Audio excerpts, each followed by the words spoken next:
Perfecto. Entonces, comencemos con el estudio de Josué y hoy correspondería entonces continuar con el estudio y nos corresponde el capítulo 2 de Josué, ¿sí? Y como habíamos visto, la idea es que por lo menos avancemos un capítulo cada vez que estudiemos la palabra. Si se nos da oportunidad de estudiar un poco más, pues avanzamos, pero si no, por lo menos un capitulito sería bueno que estudiemos, ¿ok? Entonces, lo que debemos anticipar es que este capítulo de alguna manera ya lo hemos estudiado. Sí, porque de hecho ustedes se acuerdan que fue una de las Haftarot. No sé si es que alguien se acuerda de qué Haftará, de qué parasha es la Haftará de esta porción de Josué 2. ¿Alguien se acuerda?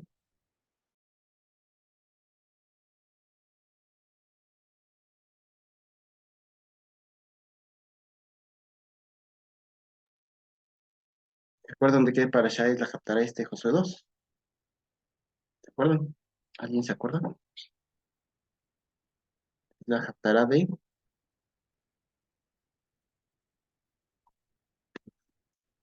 ¿no?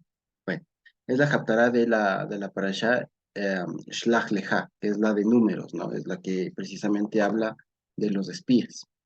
¿Sí? Es la Haftará de cuando Moisés envía a los espías, precisamente a Josué, a Caleb y a los 10 más, envía como espías. Así que esta es la Haftará de ahí, y por eso es que de alguna manera esta porción ya la hemos leído, digamos.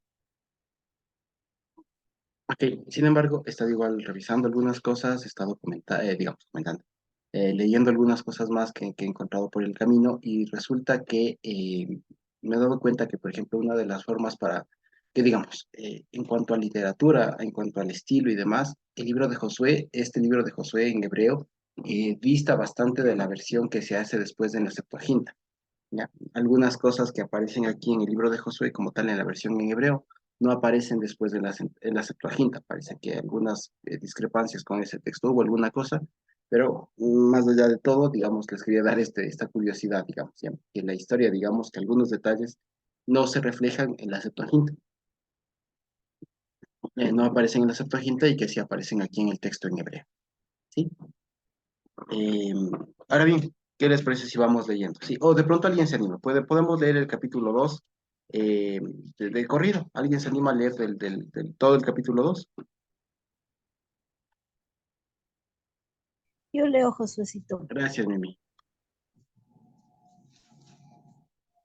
Josué, hijo de Nun, envió desde Sitín 2 espías secretamente diciéndoles, andad, reconoced la tierra y a Jericó. Y ellos fueron y entraron en casa de una ramera que se llamaba Rahab y posaron allí. Y fue dado aviso al rey de Jericó diciendo, he aquí que hombres de los hijos de Israel han venido aquí esta noche para espiar la tierra. Entonces el rey de Jericó envió a decir a Rahab, saca a los hombres que han venido a ti y han entrado en tu casa porque han venido para espiar toda la tierra. Pero la mujer había tomado a los 2 hombres y los había escondido y dijo, es verdad que unos hombres vinieron a mí, pero no supe de dónde era. Y cuando se iba a cerrar la puerta, siendo ya oscuro, esos hombres se salieron y no sé a dónde han ido. Seguidlos a prisa y los alcanzaréis. Mas ella los había hecho subir al terrado y los había escondido entre los manojos de lino que tenía puesto en el terrado. Y los hombres fueron tras ellos por el camino del Jordán hasta los vados, y la puerta fue cerrada después que salieron los perseguidores. Antes que ellos se durmiesen, ella subió al terrado y les dijo, sé que el Señor os ha dado esta tierra porque el temor de vosotros ha caído sobre nosotros y todos los moradores del país y han desmayado por causa de vosotros. Porque hemos oído que el Señor hizo secar las aguas del Mar Rojo delante de vosotros cuando salisteis de Egipto, y lo que habéis hecho a los 2 reyes de los amorreos que estaban al otro lado del Jordán, a Sehón y a Og, a los cuales habéis destruido. Oyendo esto, ha desmayado nuestro corazón, ni ha quedado más aliento en hombre alguno por causa de vosotros, porque el Señor vuestro Dios es Dios arriba en los cielos y abajo en la tierra. Os ruego pues ahora que mejoréis por el Señor, que como he hecho misericordia con vosotros, así la haráis vosotros con la casa de mi Padre, de la cual me daréis una señal segura, y que salvaréis la vida a mi padre y a mi madre y a mis hermanos y hermanas y a todo lo que es suyo, y que libraréis vuestras vidas de la muerte. Ellos le respondieron, nuestra vida responderá por la vuestra, si no denunciaréis este anuncio nuestro. Y cuando el Señor nos haya dado la tierra, nosotros daremos contigo misericordia y verdad. Entonces ella los hizo descender con una cuerda por la ventana, porque su casa estaba en el muro de la ciudad y ella vivía en el muro. Y les dijo, marchaos al monte para que los que fueron tras vosotros no os encuentren, y estad escondidos ahí 3 días, hasta que los que os sigan hayan vuelto, y después oiréis por vuestros caminos. Y ellos le dijeron, nosotros quedaremos libres de este juramento con que nos has juramentado. He aquí, cuando nosotros entremos en la tierra, tú atarás este cordón de grana a la ventana por la cual nos descolgaste, y reunirás en tu casa a tu padre y a tu madre y a tus hermanos y a toda la familia de tu padre. Cualquiera que saliere fuera de las puertas de tu casa, su sangre será sobre su cabeza, y nosotros sin culpa. Mas cualquiera que se estuviera en casa contigo, su sangre será sobre nuestra cabeza, si mano le tocare. Y si tú denunciáis este nuestro asunto, nosotros quedaremos libres de este juramento, tu juramento con que nos has juramentado. Él le respondió, sea así como habéis dicho. Luego los despidió y se fueron, y ella ató el cordón de grana a la ventana.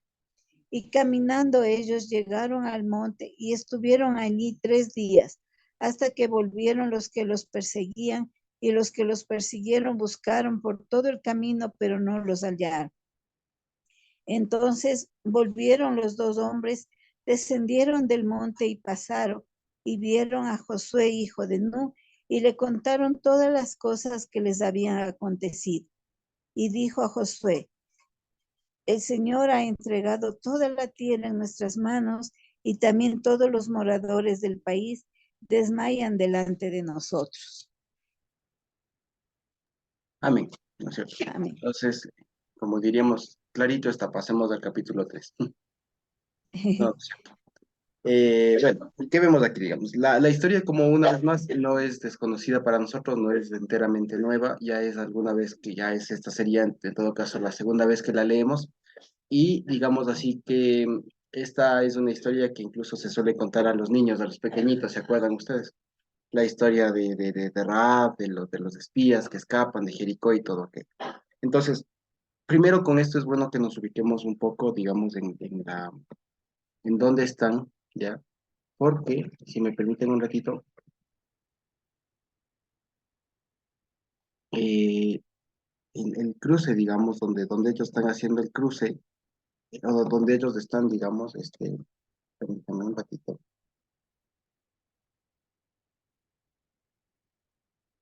Un ratito.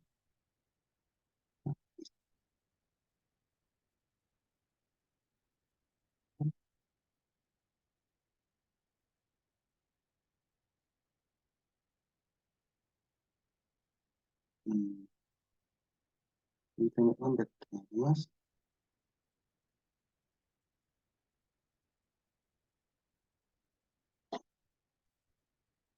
Entonces, bueno, en fin, el lugar donde estaban los el pueblo de Israel, quiero decir, es importante que lo traigamos a colación, ¿ya? Por la siguiente razón. Hay una cosa, digamos, hay algunas cosas que podemos notar desde el primer capítulo, desde el primer versículo de este capítulo 2, ¿ya? Y la primera es precisamente cómo inicia. Que si ustedes se dan cuenta, es que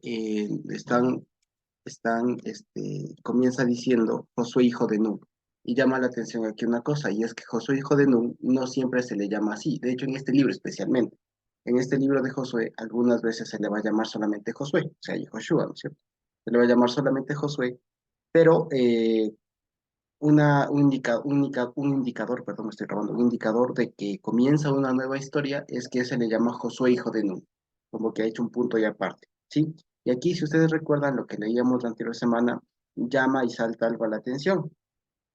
¿Se acuerdan ustedes que en el capítulo 1, la anterior semana, leíamos que mandó diciendo Josué, ¿no es cierto? Después de que el Señor le da su palabra, pues, le dice que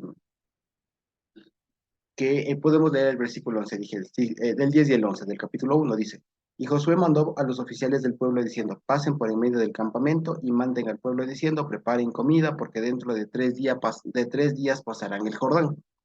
Entonces aquí es donde entramos un poco en conflicto, ¿no es cierto? ¿Cómo es que aquí dice en Josué 1, en el capítulo anterior, que van a pasar el Jordán en 3 días, y después acá en el capítulo 2 nos dice que mandó recién los espías Josué, ¿no es cierto? Entonces, ¿cómo es eso? Entonces, a menos que el transcurso de los espías haya sido realmente de 3 días, eh, cuadra bien la historia, ¿no es cierto? Pero esto no hace, digamos, no cuadra la historia así, porque si ustedes se dan cuenta, solamente el tiempo que estuvieron escondidos los espías, después de que salen de huir de la casa de, digamos, de Jericó, que Rahab les ayuda, es 3 días que pasan escondidos ahí en el camino opuesto, ¿se acuerdan ustedes? ¿Sí? Entonces, fíjense, estos 3 días, entonces, digamos, o esta historia se ve, y es lo que se suele explicar, es que esta historia en realidad es como que un relato muy, digamos, muy importante, que fue inmerso, digamos, en esta parte del libro, y que debe entenderse, digamos, como una especie de paréntesis, digamos, entre la preparación, aquí el final del capítulo 1 y el capítulo 3. ¿Sí? Entonces, justo, si ustedes se dan cuenta, está ahí la mitad, pero no es como que una historia secuencial. O sea, que Josué les dijo, vamos a pasar de aquí en 3 días, y después mandó los espías, se demoraron, obvio, más de 3 días y después pasaron. ¿Sí? Sino que esta historia es pues una intermedia. Quizá me animo a decir así con temor a equivocarme, que podrá ser antes del versículo 10 del versículo 1. Ahí estaría pasando toda esta historia de Rahab, ¿sí? Pero obviamente para no interrumpir, digamos, el sentido de la historia es que se incluye como un capítulo entero después de el capítulo 1, ¿sí? Eso básicamente. Ahora bien, fíjense ustedes, también hay una cosa. Si ustedes se dan cuenta, están en un lugar que antes en Deuteronomio y en Números no se había dicho. ¿Ya? ¿De dónde están saliendo los espías? Los espías están saliendo de Sittim, ¿ya? Los espías están saliendo de Sittim. Ahora sí les comparto el mapa que ya lo tengo en la mano. ¿Ok? Les comparto aquí un mapito. ¿Sí? Ahora lo vemos. Este es el mapa más o menos, ¿ya? Este es el mapa de la tierra de Israel, ¿sí? Y aquí están ellos, fíjense ustedes, aquí acampados. Ya no sé, ustedes creo que sí pueden ver mi mapa, ¿ya? Mi mano, perdón, la manito aquí. Y primero, que este lugar, que donde ellos están, Sittim, en hebreo se dice Shittim, no se sabe bien dónde está ubicado. Ya, hay varias opiniones, varias opciones de dónde puede haber estado ocupado realmente hoy. Ya hay varias opciones. Pero llama mucho la atención que más allá, digamos, del nombre del específico lugar donde hayan estado acampado, lo primero, como les decía, que este nombre, Sittim, no aparece como uno de los lugares en donde acamparon allá en Números o en Deuteronomio. No aparece. ¿Ya? Y eso da mucho a pensar, y precisamente vemos que está reflejado el carácter profético del libro, como decíamos de anterior semana, perdón, ¿ya? Porque alguien recuerda qué significa Sittim o Shittim, o qué es Shittim. ¿Alguien se acuerda? Les doy una pista. ¿De qué madera se hacían las cosas o se hicieron las cosas que estaban en el tabernáculo? Las acacias. Exacto, acacias. Eso significa Shittim, ¿ya? Shittim significa acacia. Así que si ustedes lo ven aquí, este lugar de aquí está ya cerca del río Jordán, que es una zona no tan árida, ya es una zona un poco más verde, como ustedes lo ven, es una zona baja, cerca del mar, del río Jordán, una zona un poco más verde, no completamente verde, pero ya bastante más verde. Así que aquí, digamos, para los lectores y para las personas que estaban ahí, decir que Josué envió desde Sittim ya hace un recuento, digamos, de esta transición. Fíjense, de lo seco, digamos, que pudo haber sido el desierto y toda esa región que caminaron por 40 años, ahora están entrando ya a un plano más verde. ¿Sí? Por eso ya no están en el desierto, ya no dijo, habló Dios a Josué o como pasaba con Moisés, en el desierto. No, aquí ya le habla in Sittim, o sea, en las acacias. ¿Sí? Le habla aquí en las acacias. Incluso aquí ustedes, si se fijan, dice Abel Shittim, ¿no es cierto? Fíjense, aquí en inglés dice, Josué envía espías hacia Jericó, ¿sí? Entonces, fíjense, Jericó está aquí adelante. Ahora, antes de ir, entonces les voy a dejar el mapa para que nos ubiquemos. Ahí están todas las guerras, digamos que todas las conquistas de las luchas que hizo Josué, pero centrémonos por un ratito en esto de aquí, en la línea amarilla de todo caso. Entonces, les dejo ahí el mapa para que nos ubiquemos, ¿ya? Entonces dice, les envío desde Sittim, ¿no es cierto? Dos espías secretamente, ¿ya? Y aquí ahí está. Entonces voy a escribir aquí, le moví un ratito para poder escribir aquí que se vea, ¿ya? Aquí las palabras que aparecen ahí es las siguientes. Meraglim, Horashim, Horashim, si no estoy mal, ¿sí? Esa es la palabra que aparece. Envía Meraglim, Horashim, ¿ya? Ahora, si alguno de nosotros nos acordamos de qué significa esta palabra, ya la primera palabra nos debemos de dar cuenta, permítanme nada más, Helsh, Merahlim Helsh, ahí, Merahlim Helsh, ya.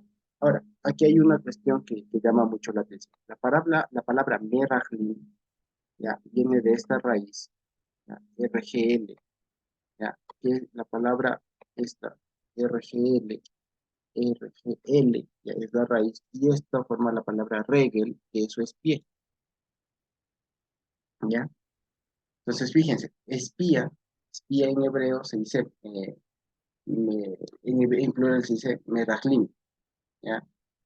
Eh, ahora bien, y cuando yo le decía esto a una profesora de hebreo, le decía cómo es que se relaciona el pie con la idea de espiar, y ella me decía simple, porque es como cuando decimos aquí en español, tenemos una frase, no meter las narices, bueno, como decir entrometido, meter el pie, ya, es en el sentido de espiar, de meter el pie de manera secreta, de acercarse, de ahí en el sentido de espiar.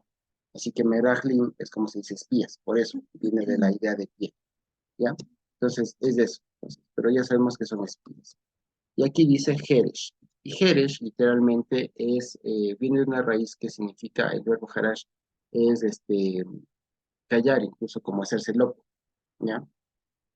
Y ahí que se relaciona mucho con la falta de habla o con la sordera, ¿ya? Por eso es que aquí, incluso aquí se da una ambigüedad, digamos, en el texto. Se da una ambigüedad en el texto por lo siguiente. Dice, Josué envió dos espías Jeresh, ¿ya? Entonces aquí, si nosotros ponemos y nos acordamos de nuestras clases de gramática de la primaria, ¿se acuerdan cómo nos enseñaban a nosotros a hacer las oraciones? ¿Se acuerdan? Sujeto, verbo, predicado, ¿no es cierto? Y el verbo es la acción que realiza el sujeto. Y aquí se da, ahí vamos a ver la ambigüedad, porque digamos, Josué, pues la oración. Josué envió espías, y aquí Jeresh. Voy a ponerle así la palabra, ¿ya? Jeresh. ¿Ok? Le voy a poner como otro color para que se entienda. Josué envió espías Jeresh. Y no sé si ya vemos la ambigüedad. ¿A quién corresponde este adjetivo Jeresh? Que ya les digo, puede ser si callado, sordo, o incluso también, como ponen aquí, en secreto, ¿ya? Porque esto yo puedo entenderlo de la siguiente manera. O sea, Josué es el que envía en secreto a los espías, ¿ya? Sí, o sea, no era como cuando Moisés, digamos, o Dios le dijo a Moisés que envía a los espías y fue una convocatoria, fue un tema así abierto, público. Entonces ahí la primera opción, que Josué envía en secreto, él, o sea, él hace una operación secreta, ¿no es cierto? Una operación, ¿cómo se dice? confidencial. Ya, es la primera lectura. Josué hace una operación confidencial de enviar, por eso solo envía a dos. ¿Ya? Opción uno. La otra opción es que en cambio, como pone en el texto, que les envía a espiar en secreto. ¿Ya? Esa es la segunda opción. Entonces, del contexto, ¿cuál de las dos parece que es? ¿Cuál creen que es ustedes? La opción uno de que Josué hace una operación encubierta, por así decirlo, o que les envía a espiar en secreto, espiar en calladito, sin que sean descubiertos. ¿Qué es? También dice, ¿Cuál? ¿Cuál sería que la segunda, no es cierto? Sí, y es eso, les envía Josué les envía a los espías para que espíen, precisamente para que hagan su labor de espías en secreto, ¿sí? O sea, que no sean descubiertos, y eso es lo que precisamente de lo que se trata el capítulo, de que no les descubran, de que la Rahab les encubra, ¿cierto? Les esconda, que ellos pueden escapar y demás. Entonces ahí se ve que en realidad el objetivo de esto era que vayan a espiar, precisamente a meter el pie de manera callada, de manera encubierta. El hermano Eric suele decir que también esto, como ustedes ven, es ambiguo. También la intención, volviendo a la primera opción, eso es lo que explica el hermano Eric, que la intención de Jerez es que les envió a ellos sordos, les envió a ellos, pero con, ¿cómo decir? Sin que dé lugar la interpretación de ellos para que no les pase lo que les pasó a sus compañeros, a los compañeros de Josué, los otros 10 espías, que en ese sentido, entendiéndole, no fueron sordos, sino que fueron con su propia percepción y fueron a traer un mal reporte. ¿Ya? Entonces, esa es la interpretación. Pero, digamos, además de eso, que sí tiene sentido, lo que más bien se ve en la historia es que la idea era que no les descubran, ya que no les descubran. Tanto más porque el antecedente era que previo a llegar al, digamos, que ya había un antecedente de que Israel había mandado espías y que ya se sabía, digamos, era conocido en el medio la intención de Israel. Ya era conocido. Tanto conocido era que fíjense que aquí Rahab les dice, nosotros hemos escuchado lo que Dios hizo, cómo les abrió el mar y todo lo demás. Y como decía Natita antes fuera de cámaras, no es que habían pasado mucho tiempo, sino que habían pasado 40 años, porque hace 40 años salieron de Egipto. ¿Ya? Entonces era una noticia para la época fresca. 40 años en ese tiempo era no mucho tiempo. ¿Ya? Entonces había pasado 40 años, la noticia se había esparcido por toda la región y era evidente que el pueblo de Israel quería conquistar, quería pasar al otro lado para conquistar y que su Dios les había prometido eso. Esa era la noticia, digamos así, conocida del secreto a voces, ¿no? ¿Ya? Entonces, cuando el pueblo de Israel se acerca más al río Jordán, y si es que enviaban gente, ¿cierto? Podría correr el rumor, digamos, toda la operación quedaría en riesgo. Así que mayormente me animo a pensar que en realidad Josué les envió a espiar en secreto. ¿Sí? Y también, digamos, no hace mal tampoco pensar el hecho de que les haya mandado con una instrucción además de que vayan con a esta tarea sin que medie su interpretación, su perspectiva. ¿Sí? Ok. Eso con los hechos. Y les dice, fíjense, ¿no? Fíjense, caminen y vean la tierra y a Jericó. Entonces, fíjense ustedes, aquí en comparación con lo que pasó con la Haftarah, digamos, con la Parshá, perdón, que corresponde a esta, se acuerdan que en su momento hablábamos, resulta que les manda ya no a recorrer toda la tierra, sino solamente les manda a recorrer Jericó, ¿ya? Y aquí llama la atención primero una cosa. Jericó, ya en hebreo se dice Yirejó, Yirejó. Ahora, ¿qué significa Yirejó? Yirejó viene de la raíz de Yareach, que Yareach significa luna, ¿ya? Luna. Y de hecho, Jericó sería como la tierra de la luna, ¿sí? Eso sería. Jericó sería como la tierra de la luna. Principalmente dicen porque no por otra cosa, sino porque está cerca de esta cuenca, digamos, como curvada, que se genera, ahí si ustedes ven, entre el Mar Muerto y Jericó y digamos, el río Jordán y las montañas que están ahí hacia un poquito. De hecho, Jericó también está a unos, si no estoy mal, unos cuantos metros, unos 30, algo así, metros debajo del nivel del mar. ¿Ya? Es una ciudad cálida, ¿ya? Y de hecho es una ciudad que en la región, si nosotros pudiéramos verles, si ustedes pueden ver en el internet y buscan el sitio arqueológico, ¿ya? De hecho es una de las ciudades que hace mucho tiempo se le conocía así como la ciudad más antigua de la humanidad, la primera ciudad de todo el planeta, porque se había encontrado ahí precisamente registros de una civilización muy, muy antigua y de una ciudad muy, muy, muy, muy antigua, ¿ya? Y muy, muy poderosa para la época. En todo caso, eso ya se ha desmentido y se ha visto que hay otras ciudades más antiguas en el mundo, sin embargo, todavía quedó con esa fama, digamos, esos restos arqueológicos que se encontraron ahí en Jericó. Es más, Jericó actualmente, para ir a Jericó, se tiene que salir del Estado de Israel actualmente. Se puede visitar tranquilamente los hallazgos arqueológicos que hicieron en su momento, ya que están ahí. Entonces, bueno, les dice, caminen y vayan a la tierra y a Jericó. Entonces, aquí vemos una vez más esta función de la partícula y, esta conjunción y ustedes pueden decir, vayan a ver la tierra y a Jericó. Pero vemos que aquí está funcionando como como una especie de inclusión, ¿no es cierto? O sea, la tierra es decir, Jericó, ¿ok? No está mandando a recorrer toda la tierra, sino solamente a Jericó. ¿Ya? La intención, ¿cuál, digamos? La intención está básicamente en que se reconozca la Tierra, que traigan un reporte que no sean 40 días como en esa época, que es un reporte más bien rápido. No se puede perder mucho tiempo. Acuérdense que la instrucción de Dios para Josué fue un apúrate, fortalécete, afírmate, que tienes que entrar a poseer. Ser una cuestión más o menos urgente. ¿Ya? Ahora bien, fíjense ustedes. Dice, y ellos fueron y entraron en la casa de una ramera que se llamaba Raab y posaron allí. Sí, perdón. Ok, entonces, lo primero que aquí llama la atención es una cosa.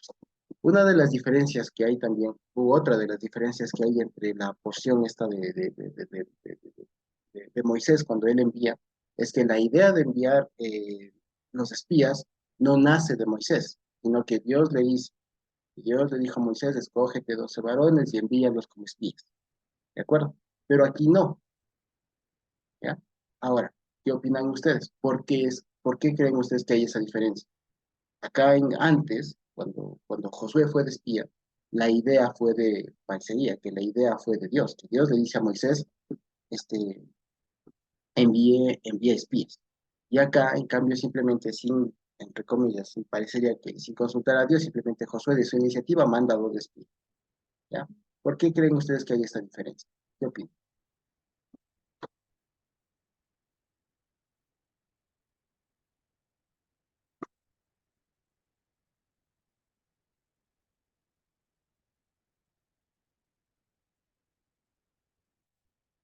¿Qué creen ustedes? ¿Por qué hay esta diferencia?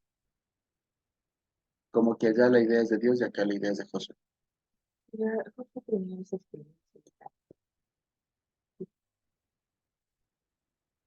Victoria no estaba aquí.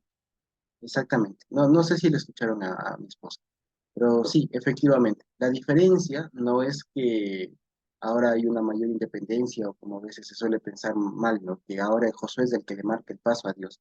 No, sino lo que pasa, lo que está pasando es que hay 40 años de experiencia. ¿Se acuerdan que de eso hablábamos la semana pasada? Hay 40 años de experiencia y más experiencia aún de él siendo espía, de él siendo un antiguo espía, ¿no? Un espía previo. Entonces, aquí no hacía falta, digamos así, en ese sentido, ¿no? Para que se interprete, no hacía falta que Dios le llame aparte, le diga toda la estrategia y vaya, porque es que él ya tenía la experiencia, y él ya sabía qué había que hacer. Y ante esta situación que ya se sabe qué hacer, no hay, y ya que ya Dios le dio la autorización para todo, ¿me explico? Entonces él ya solamente ahora vaya tú. Es la diferencia, como les digo, entre cuando alguien, digamos, está emprendiendo, da sus primeros pasos, un pueblo, una familia, que da sus primeros pasos, que digamos es más cauto, más cauteloso, se toma más tiempo, fíjense ya 40 días a recorrer la tierra y todo aquello, y enviar más gente, o sea, es un contingente un poco más detallado, más minucioso. En cambio, aquí es más urgente, no hay que perder el tiempo, ya tenemos la experiencia, vamos, se actúa así, vayan, hagan esto, tal, tal, tal, tal, regresen. Entonces, fíjense que es diferente el momento, es diferente la circunstancia, ¿ya? Entonces, por eso es la distinción y por eso es que muchos piensan que aquí ya cambian las cosas y piensan que ahora Josué es el que le marca el paso a Dios o alguna cosa por el estilo, y no, es todo lo contrario. Josué está tan adiestrado, tan acostumbrado a andar con el Señor que ya no hace falta, digamos, esa intervención, digamos, a cada rato del Señor, sino que ya está Josué lo suficientemente formado para saber lo que hay que hacer, ¿sí? Entonces, como ya sabe lo que hay que hacer, pues ya simplemente, y teniendo el respaldo del Señor y del pueblo, pues vaya, no hace falta que el Señor le esté diciendo, verás, ante esta situación tal, tal, ¿sí? Entonces es una situación más urgente, es otra situación, como les digo, ya no es la situación de no sabemos qué hay al otro lado, ¿no? Una situación así como exploratoria. Aquí más es una situación estratégica, si se quiere.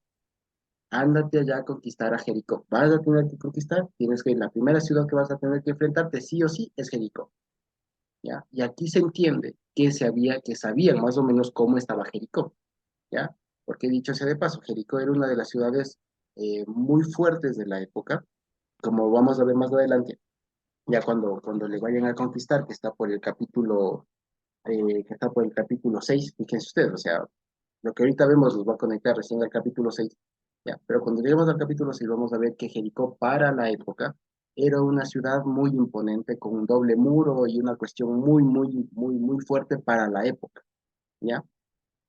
Así que si es que esa era la primera ciudad que había que conquistar, no había que hacerlo a lo loco, había que hacerlo pensando. ¿Se acuerdan que precisamente de eso trataba el capítulo anterior? El consejo, digamos, todo el sermón, por así decirlo, que le da el Señor a José. Él se medita de día y de noche para que hagas las cosas y las hagas pensando, ¿ya? Entonces, fíjense, y agarres conciencia, ¿cierto? Entonces, fíjense, aquí está haciendo eso. Él no se lanza, no fue simplemente, hay que conquistar Jericó, pues bueno, pasemos y a lo que venga, ¿no? No, también está el tema de, ok, nos ha dado el Señor todo, pero hay que hacerlo consciente, conciencia. Vamos a ver qué se necesita, mandemos cuántos, 20, 30, no, se necesitan dos, vamos, suficiente. Ya está. Que nos traigan el reporte y con eso partimos. ¿De acuerdo? Fíjense, dice, y ellos fueron y entraron en casa de una ramera que se llamaba Rahab y posaron allí. Y aquí me encontré con algunas particularidades que suelen pasar por desapercibidas y que creo que son importantes. La primera es que el hecho de que hayan entrado a la casa de una ramera es por demás ya controversial, ¿no es cierto? Tanto más que son hijos de Dios y todo lo demás, que hayan entrado así sin más a la casa de una ramera, da mucho que pensar en términos, en un estado normal, en circunstancias normales, no de conquista, no de urgencia, no en las circunstancias que están, que dos hijos de Dios vayan a una ciudad extranjera y decidan posar entre todos los lugares que se pudo en la casa de una ramera, pues ya es muy cuestionable, ¿no les parece? ¿No es cierto? Pero fíjense, si lo pensamos en cambio desde la perspectiva estratégica, si lo vemos desde una perspectiva más estratégica de que hay que conquistar esa ciudad y que no hay que dejar rastro porque hay que ir en silencio, ¿a dónde vamos? ¿Me explico? Porque fíjense ustedes, incluso ahora, cuando nosotros vamos a un hotel, por más humilde que sea, por más sencillo que sea, ¿qué nos pide? ¿Qué se hace cuando uno ingresa a un hotel, a una posada, alguna cosa? Lo primerito que nos pide. La cédula. Exacto, registrarse. ¿Quién es usted? ¿De dónde viene? ¿Y a dónde va? Algunos son un poco más quisquillosos, ¿no? ¿Cuántos días se va a quedar? ¿De dónde viene? ¿A dónde va? Su número de cédula, teléfono, todo aquello. Y esos registros siempre se han hecho en las posadas y tanto más en una posada en una ciudad importante. Entonces, si es que ellos no querían dejar registros, ¿me explico? ¿Qué iban a hacer? ¿Cuál era el lugar menos probable de dejar registro? Porque fíjense ustedes, las rameras no es que llevan un registro de sus clientes, ¿me explico? Entonces ahí está precisamente el lado estratégico, ¿me explico? ¿Ya? Entonces, ¿a dónde voy para que quedarme tranquilamente, digamos, algunos días y que no quede registro de que yo estuve ahí? Pues ese lugar era el más propicio, ¿ya? Ahora, hay algunos debates respecto de qué función mismo tenía esta Rahab, ¿ya? Porque algunos piensan y hay algunas razones para pensar que no era cualquier ramera, o sea, no era una ramera así, ordinaria, digamos, sino que pudo haber sido una ramera, digamos, una prostituta cultica, ¿ya? ¿Se acuerdan que en la época había? ¿ya? Había unas que eran las comunes, digamos, las ordinarias, digamos, y había otras que se dedicaban a hacer esas cosas, pero en función de un dios, de un templo, de alguna cosa así, se hacía, ¿ya? Entonces, parecería que esta persona, parecería que la Raf no era, como decir, una ramera común, sino que parecería que especialmente por el lugar en donde ella está viviendo, que vive en la muralla, o sea, no era una persona cualquiera, no era cualquier persona, era una mujer que vivía, que tenía su casa en la muralla. O sea, si no era ella, tal vez tenía a su papá o, digamos, era gente más o menos importante al parecer, ¿ya? O sea, no era cualquier mujer, quiero decir, ¿ya? Seguramente tenía algún estatus, quiero decir, ¿ya? Entonces parecería que, como les digo, no era cualquier mujer, sino más bien era una Kedeshá, o sea, más que una zona, era una Kedeshá, una prostituta cultica, ¿ya? Y segundo, el nombre de ella parece estar mutilado, ¿ya? Por lo siguiente, Rahab, el verbo Rahab significa abrir, ¿ya? Como partir en dos, ¿ya? Y Rahab es el verbo. Y si nos acordamos, bueno, para que sepamos, este verbo está en masculino, tercera persona mascular singular, en tercera persona del singular masculino. Eso aquí dice aquí. Ya, significaría esto, literalmente, Rahab significaría él rompió, él partió en dos. Eso significaría. Pero eso a muchos les parece, y tiene mucho sentido, en que es un nombre, parece que es un nombre mutilado, que seguramente el nombre de ella era un nombre compuesto, seguramente compuesto o seguido de un nombre de algún dios, ¿ya? Porque si no, no se entiende el significado. Él partió, ¿qué? O quién partió, o quién dividió, ¿ya? Él, ¿quién? Entonces, y ahí por eso les decía, parecería que en realidad Rahab era una prostituta culta, ¿ya? Que, eh, que tenía mucha alusión, y por eso les digo, imagínense que el nombre de ella más bien era como que el nombre de un dios, o sea, X partió en dos. El nombre de la deidad X partió en dos, X dividió. Ese era el nombre de ella.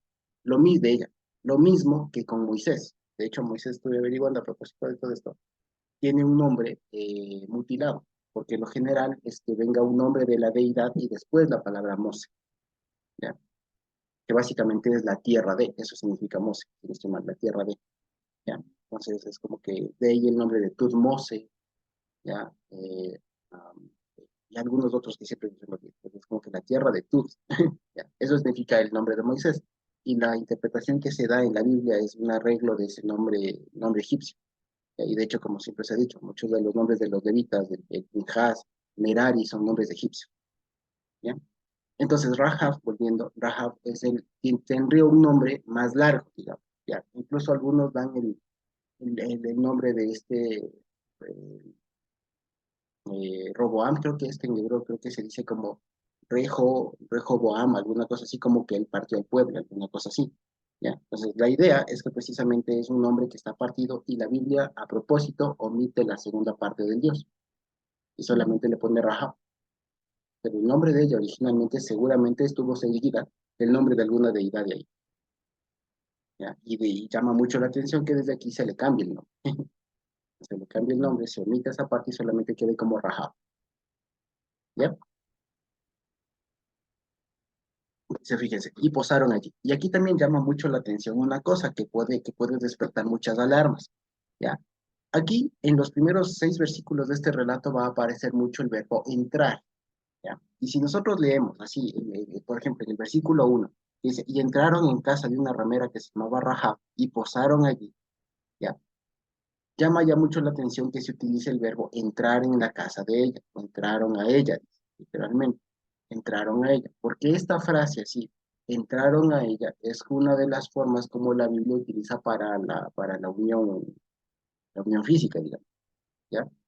Es una de las formas como la Biblia, como les digo, utiliza para entrar a, ¿sí?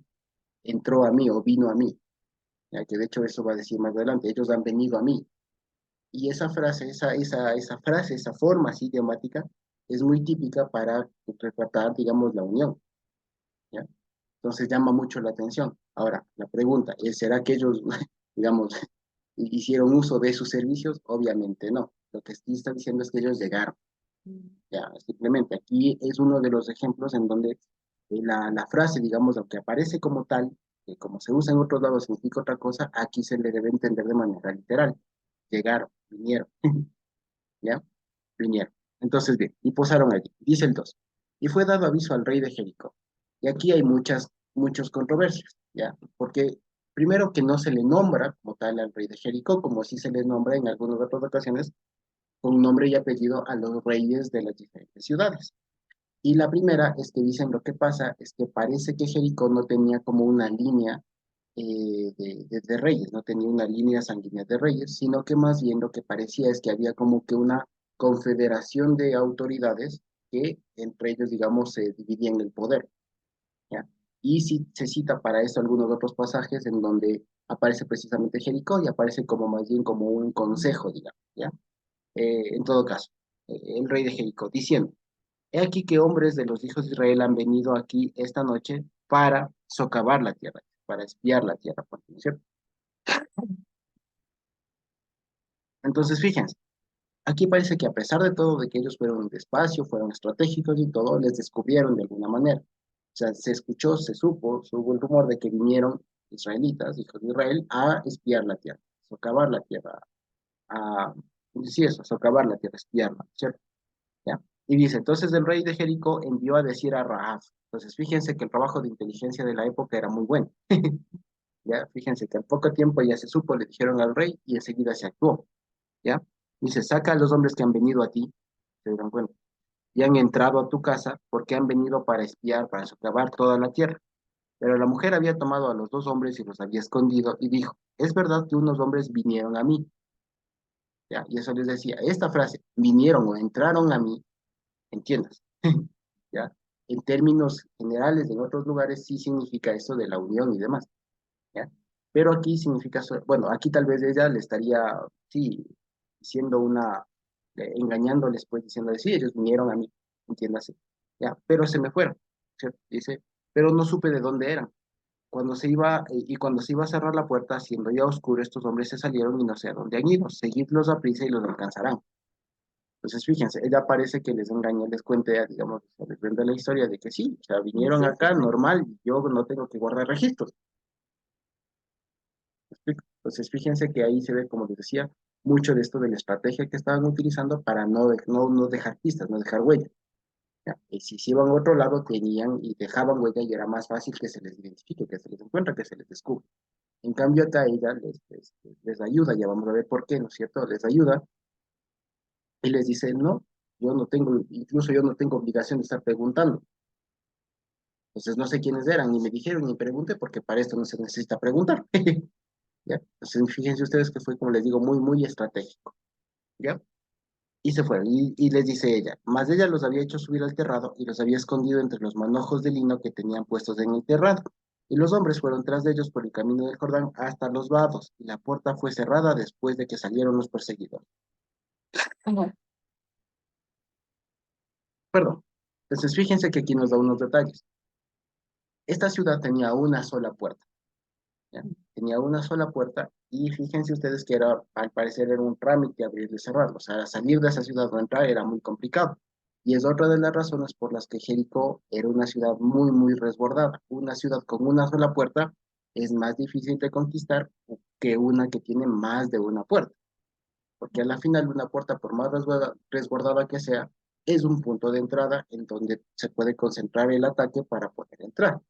¿Ya? Pero en cambio, cuando tienen una buena muralla, que también es impenetrable, y tienen una sola entrada, entonces se tienen menos probabilidades de éxito en lo que es el sitio, ¿no? En lo que es el entrar a la ciudad. ¿Sí? Eso. Entonces, bueno, Raaf entonces les dice a estos que le estaban persiguiendo que se han ido, que no sabe quiénes eran, y se van. ¿No es cierto? Bien, entonces dice, fíjense, antes de que ellos se durmiesen, ella subió al terrado y les dijo, ¿ya? Y aquí dice, Yadad, conocí, dice así, no solamente supe o sé, dice literalmente en pasado, conocí. O sea, ahí lo que está diciendo en realidad es, tuve una experiencia. O sea, ya tuve una experiencia, tuve un encuentro, como nosotros diríamos, ese encuentro personal. ¿Sí? Ya, entonces ya le estaría diciendo, yo tuve ya un encuentro personal con el Señor. No sé, pues yo tuve un encuentro personal con el Señor y ahora conozco que Él les ha dado esta tierra, porque el temor de ustedes ha caído sobre nosotros y todos los moradores del país ya han desmayado por causa de ustedes. Y aquí nos va a decir por qué, cómo así, ¿no? Y dice, porque hemos oído que el Señor hizo secar las aguas del Mar Rojo delante de ustedes cuando salieron de Egipto, y lo que han hecho a los dos reyes de los amorreos que están al otro lado del Jordán, a Sehón y a Og, los cuales han destruido. Oyendo esto, ha desmayado nuestro corazón, ni ha quedado más aliento en hombre alguno por causa de ustedes, ¿de acuerdo? Porque el Señor vuestro Dios es Dios arriba en los cielos y abajo en la tierra. ¿Sí? Entonces, fíjense ustedes, aquí hay una cosa bien importante que saber, ¿ya? ¿Por qué es que hace referencia a esto de, de Egipto primero, de la salida del Mar Rojo, ¿no es cierto?, por el Mar Rojo, y a los reyes de este de Sehón y Og, ¿no es cierto? ¿Por qué? Porque si de pronto no nos acordamos, primero que Egipto, para la época, tenía varios bastiones, como así, varias ciudades aliadas, con las cuales de alguna manera controlaba todavía esa región de Canaán, ¿ya? Y saber que un pueblo entero se les escapó a los egipcios, ¿ya? Era una muestra de que ese pueblo era sumamente poderoso, porque para la época pelearse con Egipto era como que un pueblo del tamaño del Ecuador le haga la guerra a Estados Unidos o a Rusia y salga ganando, ¿ya? Y salga victorioso y todo lo demás y les deje hecho pedazos, ¿ya? Entonces, que una proeza así, digamos, un hecho así de esa magnitud era conocido. Así que, digamos, había la noticia y se corrió el rumor de que un pueblo pequeño se les escapó, salió de Egipto, su Dios les ayudó, partió el Mar Rojo y les dejó hecho pedazos. O sea, hubo el rumor, llegó la noticia, quiero decir, de que Dios les sacó al pueblo con portento. O sea, llegó la noticia hasta allá, ellos ya sabían. Fíjense, ahora, una de las preguntas de cómo es que llegó ese rumor, cómo es que llegó esa noticia, ¿qué creen ustedes? ¿Cómo es que se llegaron a enterar los de Jericó, que si ustedes se fijan está al norte del Mar Muerto, ¿ya? De algo que pasó muy, muy, muy abajo? ¿Cómo creen que se pudo haber enterado?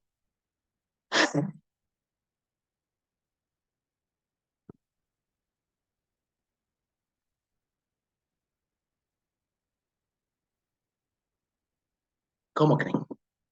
¿Qué ideas tienen? ¿Ya? Porque fíjense, aquí les pongo ya un poquito del mapa, así fíjense ustedes las cosas que pasaron. Ahorita el pueblo de Israel está aquí, donde está mi manito, ¿ya?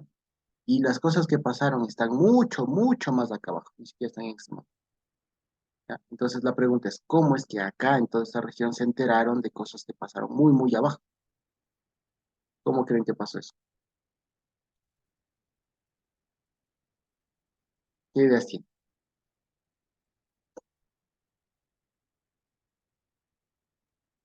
Los inmigrantes, ¿será? Los inmigrantes, los viajeros, exacto, Los viajeros. exacto, las caravanas, ¿alguna otra idea? Ujú.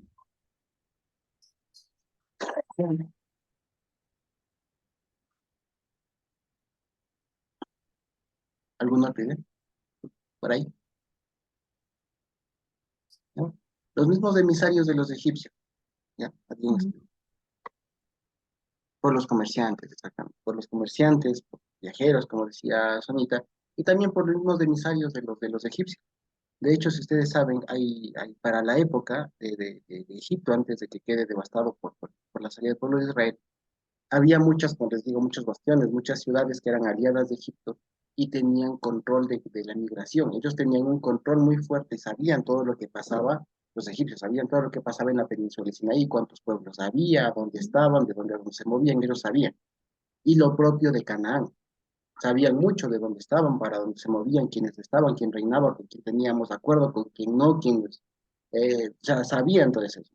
Entonces, cuando se debilita el pueblo de Egipto, a raíz de la salida del pueblo de Israel, se debilita, salen todos ellos, esa noticia se esparció, incluso diría por ellos mismos, además de los Ujú. mercantes, además acuérdense ustedes que el mismo suegro de Moisés era madianita, también le visitó un rato y se fue después y a él, Moisés le contó a él todas las cosas que hizo el Señor y él después se separó de Moisés y seguramente fue contando todo, él era también un beduino de la época, tenía contacto, o sea, hay muchas formas de cómo se pudo haber regado Ujú. esta noticia. El asunto es que aquí lo tuvieron como cierto. Y fíjense ustedes, ya a nosotros ahorita, digamos, a nosotros hoy nos dirían, bueno, pero dame una prueba de que Israel salió de Egipto, de que alguna cosa así por el estilo. A la época, ¿cuál era la prueba más contundente? Sino el pueblo ahí, pues, Ujú. ¿no es cierto? El mismo Josué diría, vea, yo soy la prueba de que yo fui esclavo en Egipto, y yo les cuento todo lo que pasó. Muchos de los que eran niños en esa época ahora son hombres, ¿sí? Así que fíjense ustedes, ¿ya? Ahora bien, entonces el asunto es que se llega a la noticia, y más allá de la noticia, fíjense ustedes, lo importante es que Dios tiene un trato personal con la Raja, con esta hermana Raja, y básicamente a partir de la noticia, que fíjense la diferencia, la misma noticia escucharon toda la gente en Jericó. Sin embargo, solamente Rahab fue la que tuvo temor del Señor. Los demás tuvieron miedo, se paniquearon, dijeron aquí nos morimos todos, hay que poner la seguridad y todo lo que ustedes quieran. Pero en cambio Rahab, y al identificarse los espías, ¿no es cierto?, que no se sabe quiénes son, se identifican, ¿no es cierto?, y les acoge, les guarda, les protege, y les dice, yo sé, o sea, yo ya conozco que Dios les dio la tierra esta, y a los demás están muertos de miedo. Yo les pido que ustedes obren piedad conmigo, obren solidaridad conmigo. Entonces, fíjense la diferencia ahí, y precisamente este pasaje es lo más hermoso de este capítulo, porque precisamente es básicamente el discurso, digamos, o las palabras que cualquier persona que conoce al Señor por primera vez, conoce sus maravillas y todo lo que Dios le toca, pues es lo que son las palabras que diría cualquiera de nosotros cuando el Señor por primera vez le conoce y le hace sentir lo que es su poder y todo lo demás, ¿sí? Fíjense, dice, y miren, esto es hermosísimo, yo sé que el Señor ya les dio la tierra, ¿ya? Porque el temor de todos ustedes ha caído sobre nosotros y sobre los moradores del país que ya han desmayado por causa de ustedes. Porque hemos oído que el Señor hizo sacar las aguas del Mar Rojo delante de ustedes cuando salieron de Egipto y lo que habéis hecho a los dos reyes de los amorreos que estaban al otro lado del Jordán, a Sehón y a Og, a los cuales han destruido. Oyendo esto, desmayado nuestro corazón y ni ha quedado más, y ahí literalmente dice, fíjense, y no se levantó más un ruaj, dice, en un varón delante de ustedes, porque el Señor vuestro Dios, Él es Dios en los cielos de arriba y sobre la tierra abajo. Y fíjense ustedes, ¿a qué les parece o a qué les suena esta declaración, esta afirmación que hace Rahab? Fíjense, esta declaración, porque el Señor vuestro Dios es Dios de arriba en los cielos y abajo en la tierra. ¿Quién puede hacer esta declaración?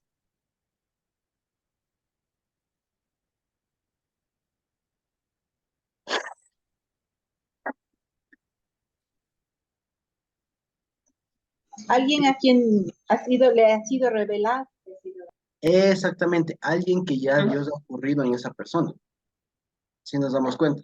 Entonces, fíjense, aquí Rahab no es cualquier persona, no es una que por miedo, por estrategia, dijo, sí, sí, yo ya veo que esto está perdido aquí, llévenme con ustedes. No, lo que está diciendo es, yo conozco que tu Dios es Dios en los cielos de aquí en la tierra, el Dios de ustedes. Y eso, fíjense, es, como decíamos, es una declaración que solamente puede hacer una persona en cuyo corazón ya habita el Señor o ya ha comenzado a trabajar. ¿Sí? Así que esto es una frase hermosísima que dice Rahab.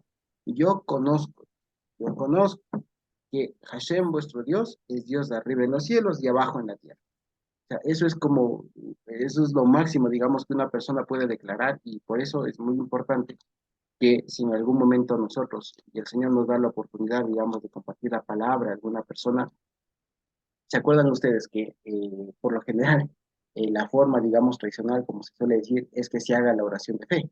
¿Se acuerdan ustedes? La famosa oración de fe, que se suele decir lo típico de yo soy pecador, que acepto como mi Señor y Salvador y todo aquello, que no está mal, digamos, de alguna forma parece válida, pero más allá de ello, lo que sí debe recordarse y reconocerse, y cuando una persona el Señor le concede conocerle, es bueno que la persona haga una proclamación como la de este tipo. Yo reconozco que el Señor es Dios en los cielos y en la tierra. O sea, no hay otro Dios.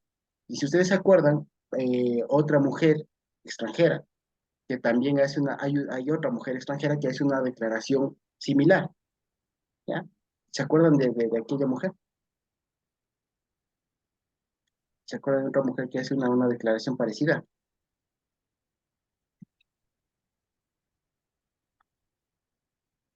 Ruth, Moabita. Exacto, ¿qué dice? ¿Qué dijo ella? le dijo a Noemí, tu Dios será mi Dios, tu Dios será mi Dios, tu pueblo será mi pueblo. Exactamente. Entonces, fíjense ustedes, esas declaraciones, como les digo, no hay una frase así, este, única, ¿no? Una frase, si no es esta, no vale. No. La idea es que la persona, cuando ha llegado al convencimiento, cuando el Señor le ha persuadido de su existencia y demás, la persona está en capacidad entonces de reconocer que solamente hay un Dios en la tierra. Y cuando la persona reconoce eso, la persona es que comienza y el Señor comienza a dar su muestra de poder en la persona, ¿ya? Entonces, fíjense ustedes, es hermosísimo eso. Es hermosísimo encontrar esta conversión, fíjense ustedes, aquí en el Antiguo Testamento, ¿ya? Que digamos así parecería que es la primera conversión, digamos así, que nos relata la Biblia, y la conversión de un extranjero. Y si cabe más todavía, es más hermoso porque todavía es una mujer, y una mujer de una muy mala reputación, ¿ya? O sea, si nosotros fuéramos, digamos, a salvar a alguien de esa gente, tal vez en nuestra conciencia, en nuestra planeación, en nuestra estrategia, no salvaríamos de una ramera culta. ¿Me explico?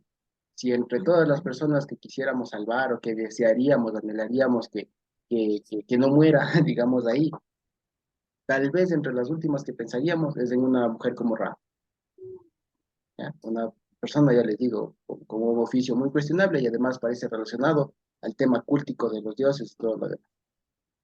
Entonces, fíjense ustedes ahí, de este tipo de pasajes, es que el apóstol Pablo y los escritores del Nuevo Testamento después dicen, vean, claro, lo que pasa es que donde abunda el pecado, sobreabundó la gracia. Porque fíjense, ya les digo, qué peor vida, qué peor antecedente que el de Rahab, ¿ya? Y si ustedes se acuerdan, Rahab viene siendo una de las antecesoras del propio Señor Jesús, según Mateo, ¿ya? Vale la pena decirlo. Según la tradición judía, Rahab luego se casa con Josué, ¿ya? Según la tradición judía. Pero en el Evangelio nos dice otra cosa diferente. Y ahí podemos ver Mateo capítulo 1, ¿ya? Vamos un ratito a Mateo para que veamos que ahí aparece precisamente esta Rahab, ¿ya? Mateo 1. Mateo 1 y podemos leer desde el 2 hasta el 5. ¿Alguien le tiene por ahí?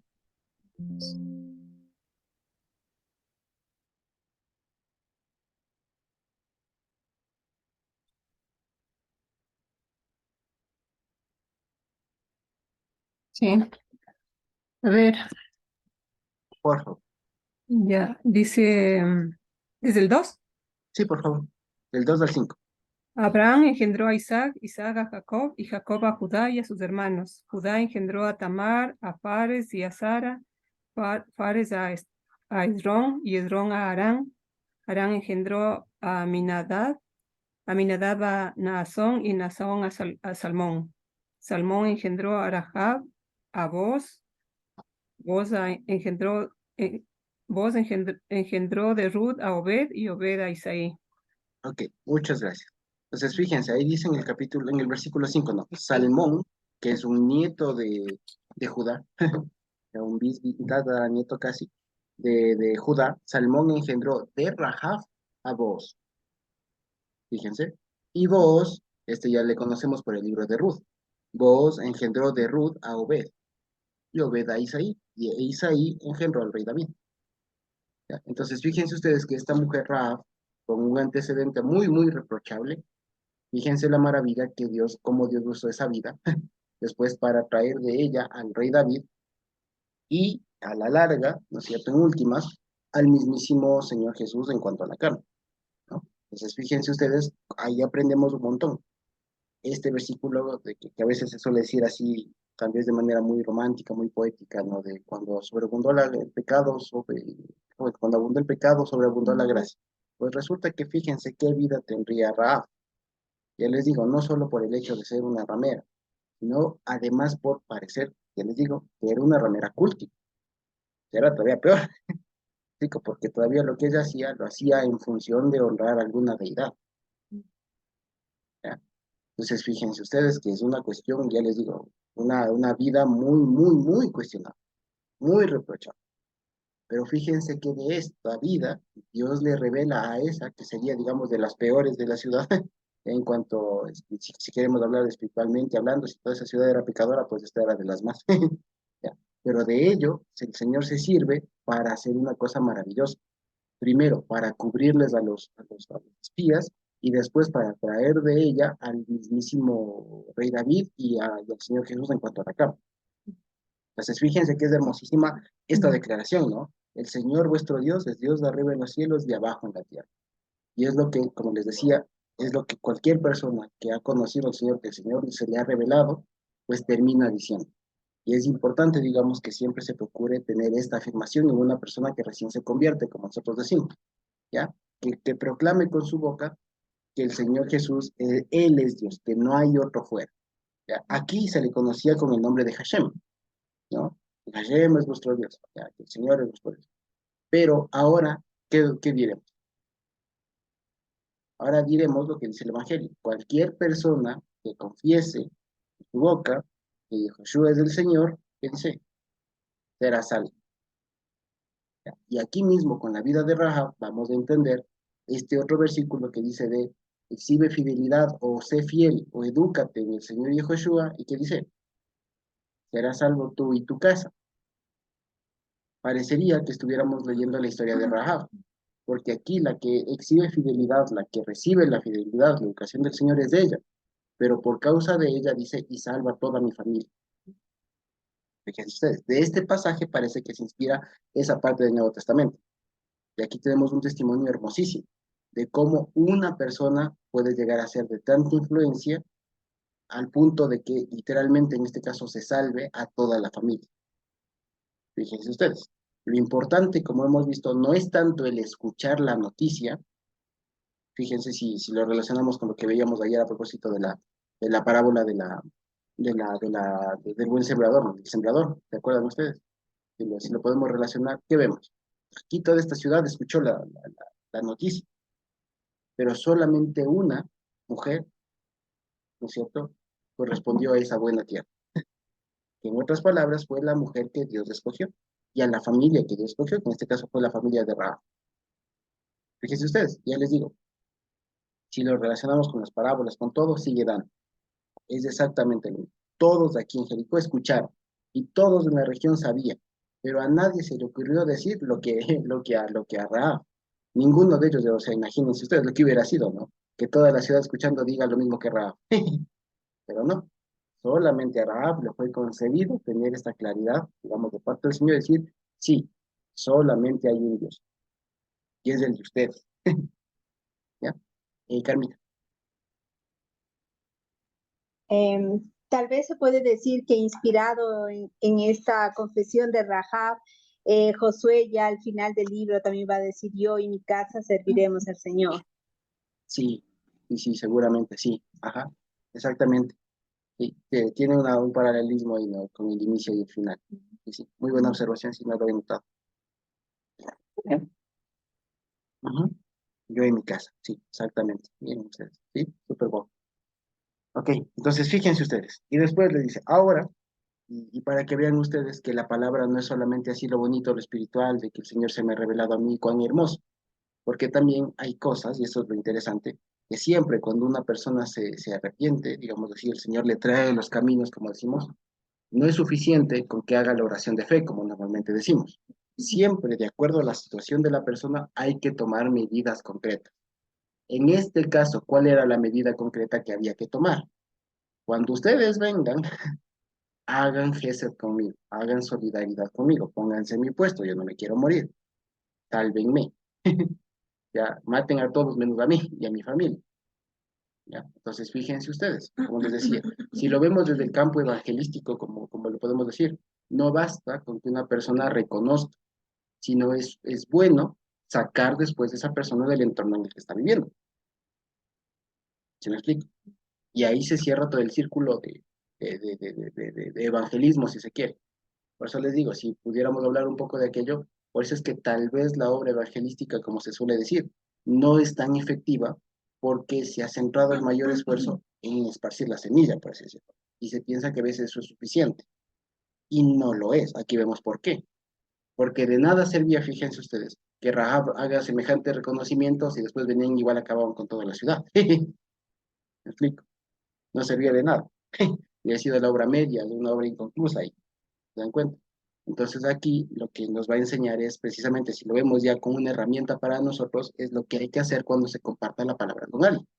Si es que se le comparte la palabra y el Señor le concede escuchar y confiesa que solo hay un Dios en esta tierra, que solo hay un Dios en general, en este universo, hay un Dios en los cielos, en la tierra, quiero decir, ¿qué es lo siguiente que hay que hacer?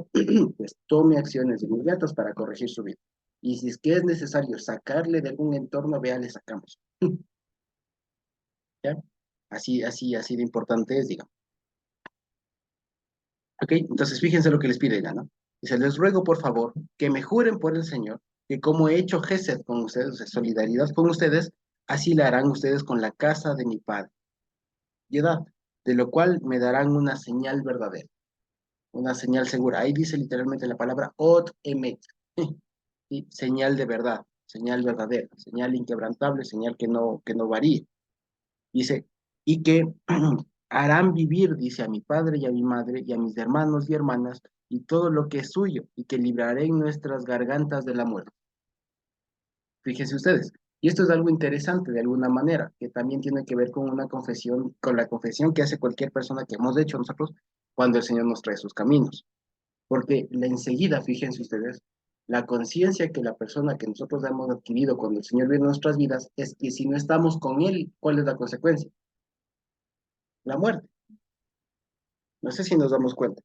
Eso también se aprende aquí. Cuando una persona se le comparte del Señor, una de las primeras conciencias o tomas de conciencia que la persona adquiere es esto, de que sin el Señor se muere, la gente está destinada a la muerte, ¿ya? Dicho de otra manera, solamente de parte del Señor hay vida, ¿ya? Y esto se aprende aquí, y es hermosísimo que Rahab tenga ese sentido, ¿ya? Que tal vez aquí se podría leer de una manera solamente lineal de, claro, ustedes vienen a conquistar y aquí maten a todos, por favor, a nosotros no nos maten.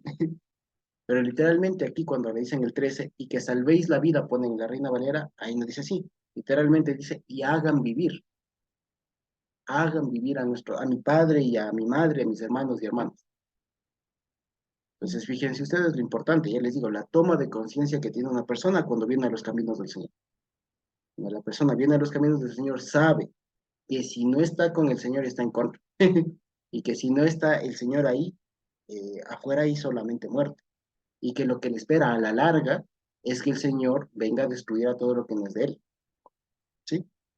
Entonces, fíjense que es una cosa muy, muy bonita de entender así y de verle de esta manera el testimonio de Rahab. Yo les digo, más allá de la ramera, de todo lo más, es esto, es una confesión de una persona que acaba de conocer al Señor.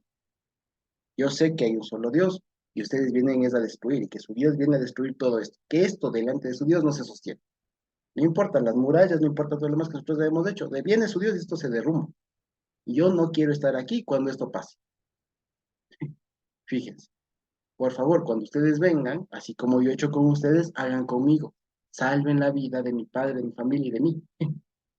¿Ya? Fíjense que es hermosísimo verle esa conciencia. Ya les digo, es hermosísimo tomar en cuenta cómo es que Rahab despierta, cosa que ninguno de los demás de Jericó de ahí hicieron.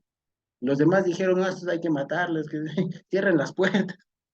¿Sí? En cambio, Rahab dice, no, esto está terminado, esto aquí viene a destruir. Yo sé que hay un solo Dios, cuando ustedes vengan, guarden, incluyanme en su pueblo, pues. Fíjense, ¿ya? Y ellos le respondieron, nuestra vida, nuestro cuerpo, nuestro ser, por la de ustedes. Así dice, ¿ya? No dice tanto de responderá por. O sea, ¿qué estaban dando de garantía? ¿Ya? ¿Qué estaban poniendo en garantía? La vida de ellos mismos. Se está diciendo, mi vida, nuestra nefesh, dice por la vuestra. ¿Ya? Dice, si no denuncias este asunto nuestro, y cuando el Señor nos haya dado la tierra, nosotros daremos contigo Gesed Behemet, o sea, misericordia y verdad, o solidaridad y verdad. ¿Ya? Entonces, fíjense, aquí también ellos no fueron ingenuos. Fíjense ustedes, que a pesar de todo, ellos no son ingenuos. Y no les dicen, ay, sí, muchas gracias, qué chévere, sí, verás, pongámonos de acuerdo. No, sino que les dice, ok, tu vida por la nuestra. O sea, que sepas que esto no es de chiste, ¿ya? Que lo que tú estás diciendo es serio. Nosotros somos gente de palabra. Y que si tú nos fallas ahorita, sepas que vamos a venir con todo y no vamos a cumplir y habrás dado testimonio, digamos, de que en todo lo que nos dijiste antes fue mentira. Fue un bonito discurso, pero no fue en serio. Si tú nos demandas una señal de verdad, también tienes que dar tú una palabra de verdad para que nosotros actuemos en verdad. Y nos damos cuenta. Entonces, fíjense que es un diálogo que se quiere decir bien maduro aquí. No es un diálogo de, ay, sí, qué chévere, ay, bendito Dios, un alma más para Cristo, alabemos, hay fiesta en los cielos. Explico cómo normalmente se suele de pronto reaccionar. He visto, digamos, a personas que de pronto reaccionan así muy, muy emocionalmente, muy emotivamente. Lo que dijeron es, ok, de acuerdo, te creemos, pero tú también tienes que hacer algo. Y en este caso, por eso les decía, siempre que una persona, el Señor le trae los caminos, es necesario, evaluando la situación, que se tomen medidas en concreto. En este caso es para que sepamos que la cosa es en serio, no nos revelen, no nos delates. Porque si nos delatas y nosotros nos morimos, todo lo que nos has dicho, pues habrá sido en vano. ¿Ya? ¿Qué más dice? Entonces ella los hizo descender con una cuerda por la ventana, porque su muro, perdón, porque su casa estaba en la pared del muro. Así dice la cosa, de la ciudad, y ella vivía en el muro. Y aquí hay una cosa. Aquí, no sé si ustedes pueden ver este versículo y de pronto alguien tiene otra versión, este versículo 15, para que lo veamos. Especialmente esto que dice, porque su casa estaba en donde. Ya, si tenemos en otra versión, sería buenísimo.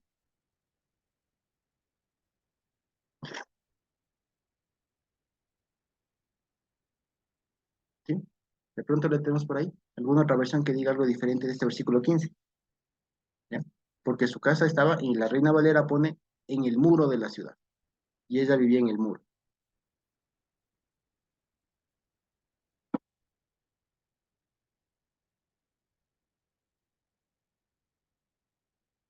¿Alguna por ahí? ¿Alguien tiene?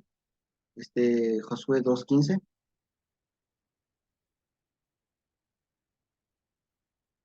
¿Por ahí le tiene alguien?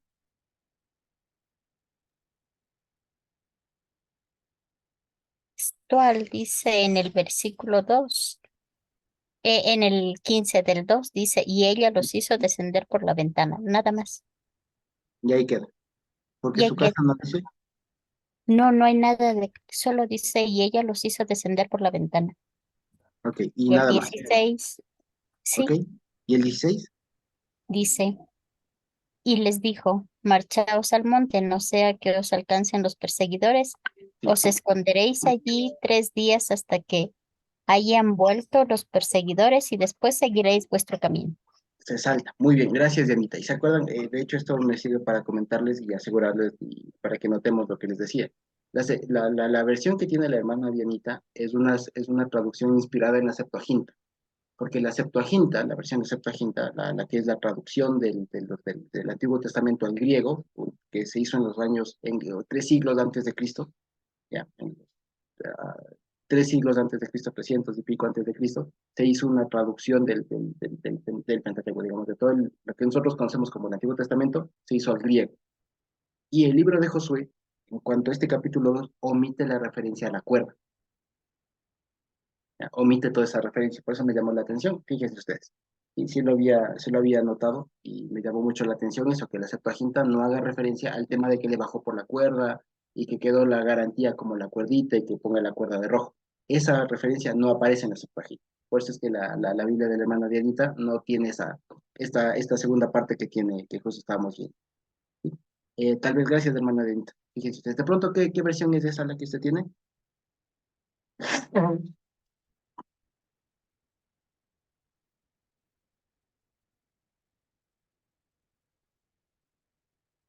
¿Qué versión es? O si nos puede poner en el chat, de pronto. Mientras de pronto tenemos algún otro hermano o hermana que tenga este versículo en alguna otra versión, o para ver en dónde estaba la casa de Rahab.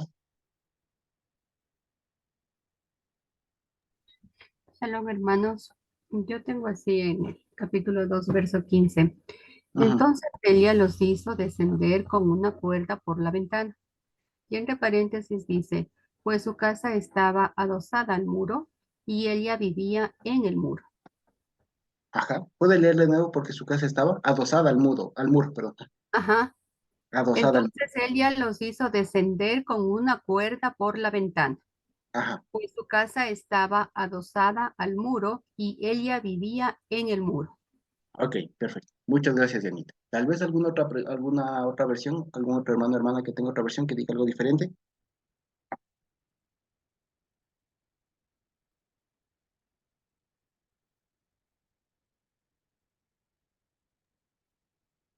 Eh, aquí yo tengo, dice, enseguida ella los hizo descender por la ventana con una cuerda, ya que su casa estaba sobre la muralla de la ciudad, pues ella vivía sobre la muralla. Ok, muy bien. Gracias, hermana Sonita. Entonces, fíjense que la versión que nos ha leído nuestra hermana Dianita es más cercana al original, ¿Mm? porque aquí se refiere y literalmente en esta segunda parte, ¿no? Que no aparece en la versión que nos leía Dianita Muñoz, dice, porque su casa estaba en la pared del muro. De hecho, las dos palabras en hebreo que aparecen ahí son sinónimos de muro, de muralla. Entonces diría como que vivía en la muralla de la ciudad. Entonces, por eso es que en la traducción al español, en la Reina Valera y otras, les parece redundante y solo ponen vivía en el muro y ya está. Y hay un pequeño detalle por lo cual esto es importante. Resulta que Jericó tenía una doble muralla, ¿ya? O sea, no encuentro todavía la imagen, les debo para cuando ya estudiemos del tema de la muralla y de cómo fue la conquista, pero imaginemos, ya, primero que Jericó, bueno, les voy a compartir una imagen, ya, que encontré de es,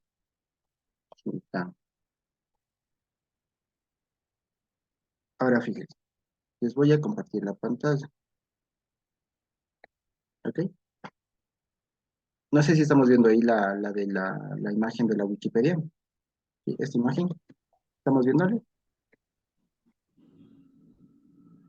¿Sí? ¿La estamos viendo? Ya, nosotros, Sí, ya, hermano. perfecto. Esto de aquí que tenemos en cuenta, este montículo de aquí, ya, este montículo de aquí que vemos, esto es lo que en su momento era Jericó.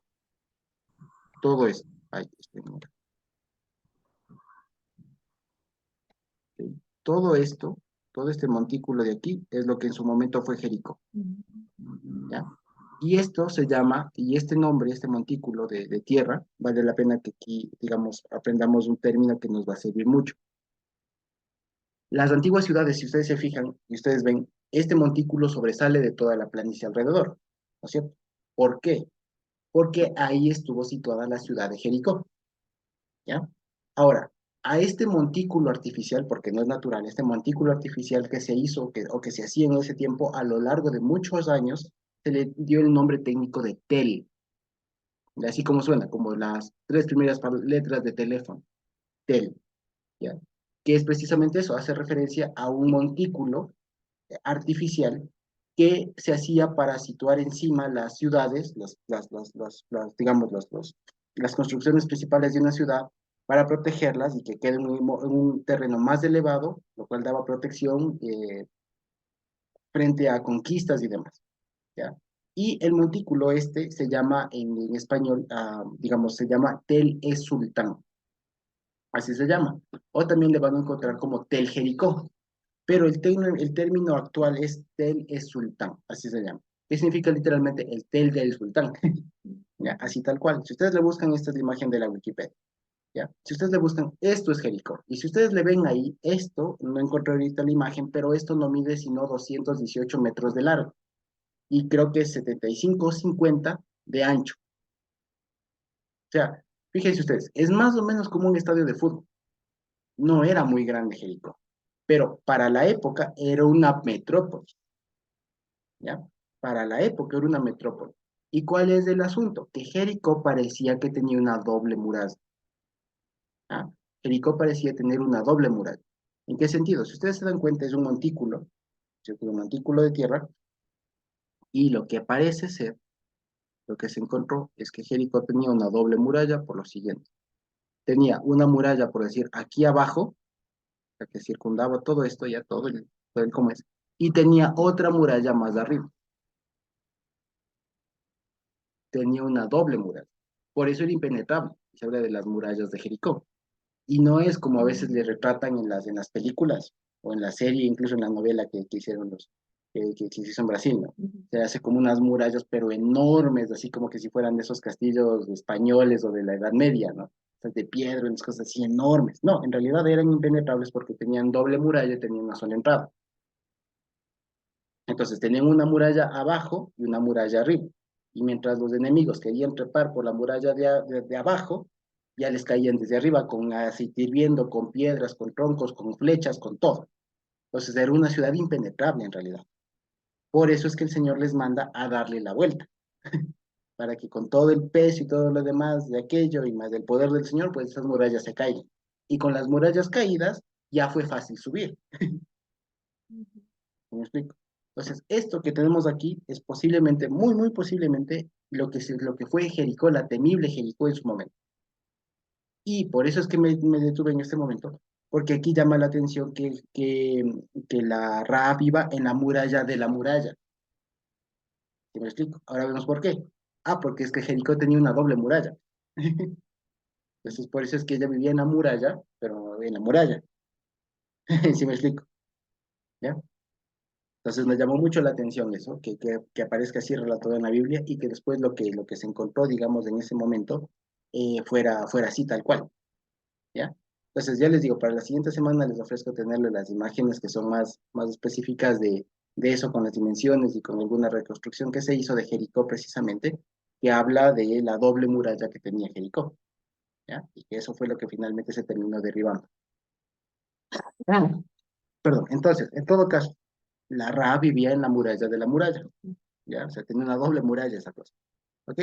Dice la ciudad y ella vivía en el muro. Y les dijo, márchense al monte para que los que fueron detrás de ustedes no les encuentren, y escóndanse allí 3 días para que los que les siguen hasta eso hayan regresado, y después se irán por el camino de ustedes. Y ellos le dijeron, nosotros, que dice, levantaremos este asunto, ¿no es cierto?, este juramento con que nos has juramentado. He aquí cuando nosotros entremos en la tierra, tú atarás este cordón de grana. Y aquí se acuerdan que el hermano Eric solía decir que, y apunta bien, que ahí aparece una palabra que no traduce. Literalmente dice esta esperanza del cordón de grana. Pero no tanto esperanza en el sentido de la esperanza, como el valor, ¿no? Esperanza o alguna cosa, sino simplemente eso que quedó colgando, el resto. O sea, este retazo, digamos, este residuo del cordón de grano. A eso se le llama tigba, porque tigba básicamente es algo que está continuo, que está como esperando. De ahí viene precisamente la palabra migbe. Si ustedes se acuerdan que migbe le traducen como bautisterio, pero migbe viene de la raíz de esperar, que es como que está esperando precisamente el agua, ¿ya? Y esto precisamente se llama la tigba del cordón de grano. O sea, esto que está esperando, que está en continuo, que estaba en conexión, digamos, con algo. Por eso se le llama la esperanza del cordón. ¿Ya? O sea, es algo que estaba continuo, que estaba en continuo y que está como esperando, digamos, esa continuidad. ¿Ya? Dice, el cordón de grana a la ventana por la cual nos descolgaste, y reunirás a tu casa, en tu casa, a tu padre y a tu madre y a tus hermanos y a toda tu familia de tu padre. Cualquiera que saliere fuera de las puertas de tu casa, su sangre será sobre su cabeza, y nosotros sin culpa. Pero cualquiera que estuviera en casa contigo, su sangre será sobre nuestra cabeza si mano le tocar. Y si tú denunciares este asunto, este nuestro asunto, nosotros quedaremos libres de este tu juramento con que nos has juramentado. Ella respondió, sea así como han dicho. Luego los despidió y se fueron.